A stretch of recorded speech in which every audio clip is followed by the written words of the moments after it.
MC Assembly was invited to participate in what is called a lean event at one of our long-term customers, Neptune. The premise behind this, as every supply chain is only as strong as the weakest link, was to try to garner greater support through the whole Neptune supply chain to embrace lean as a journey for a continued improvement effort in how they can serve Neptune. We're excited to talk about lean. I hope more companies that we serve embrace this and invite us to participate. We're excited about it because we're A, proud of what we've done, what we've achieved. I think B, at the level of expertise that we now have in a lean process. And C, if we can make our company's supply chain stronger and them be more successful as a company, we'll obviously be more successful with them. So it's a path for our future, a path to growth and a path of sustainability that we believe in and remain excited about.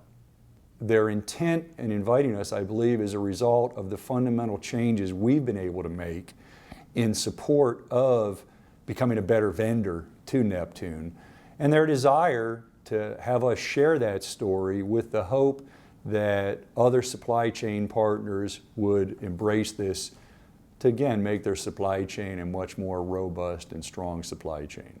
Some of the concepts MC presented through our COO, Luis Ramirez, and the other team members that were there, losers quit when they fail, winners continue to strive until they succeed.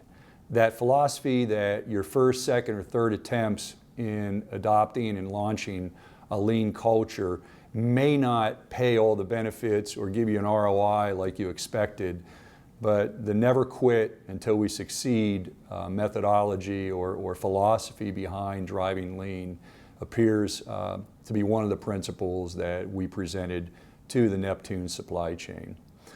Another principle is sort of hard for upper management to understand. We call it the pyramid of ignorance. And at the upper level of the company, a very small percentage of the true company problems are known, call it 4 or 5%.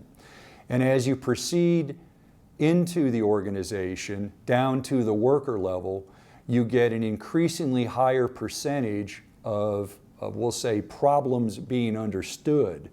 What we espoused was inverting that pyramid, where you had the workers actually doing the work, driving the changes that needed to be made in their work cell, in the support functions, and how we conduct our day-to-day business so that we could become a better company. One of the other attributes presented by Luis and the team were the changes we made to how we look at our KPIs, key performance indicators. We have daily 10 to 20 minute meetings at the beginning of each shift in front of what I call a massive whiteboard, which sort of displays all the important metrics or problems that we need to be aware of if we're going to do the job presented to the teams each day. One of the other, I think, attributes that were important that we shared was the establishment of the MC PMO office. And our lean champion, Dan Prina, sort of resides and controls this. And this is where a lot of our Kaizen events and our change, our process mapping occurs. This is where the storming and norming begins, and a lot of the actions that have been taken over the past year to 2 years actually emanated out of this area that we've set aside in our plant for value stream mapping and the solution, resolution of problems as the team members see fit to talk about. If companies are out there trying to embrace lean or thinking about launching a lean journey, I would encourage them to reach out to a company like MC Assembly or other companies they have relationships with or are aware that are involved in the lean journey. We all share common problems in the manufacturing market today. It's a global economy, and the problems that face MC Assembly are the same ones that face many of our OEMs and many of our competitors, also many of our suppliers. So I would say reach out. contact someone. I think people deep into the lean journey are happy to share experiences and talk about things they've done wrong, things they've done right, lessons we've learned.